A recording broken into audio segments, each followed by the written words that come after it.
Sir మీ bill 100 అయింది. Sir change లేదు, 500 రూపీసే ఉంది.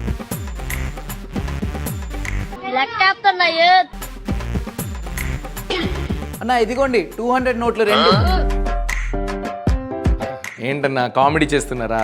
ఇది 100 రూపీస్ నోట్లు. ఓ సారీ చూసుకోలేదు. ఇదిగోండి రెండు 200 నోట్లు 400 రూపీస్.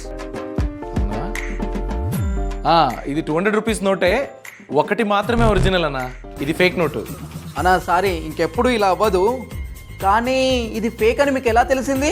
ఓ అదా, ప్రభుత్వం మనలాంటి వాళ్ళకి హెల్ప్ అవ్వాలని 200, 100, 500 నోట్ల మీద ఒక గుర్తు పెట్టింది. 3Dలో ప్రింట్ అయి ఉంటుంది.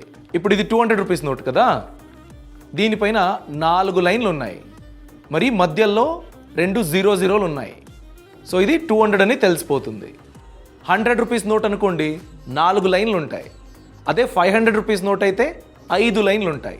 మీరు ఇలా టచ్ చేస్తే మీకు తెలిసిపోతుంది. మీరు కూడా జాగ్రత్త అన్న, ఎవరైనా మీకు ఫేక్ నోట్స్ ఇవ్వచ్చు. బాస్ వాలా, బీ ద బాస్.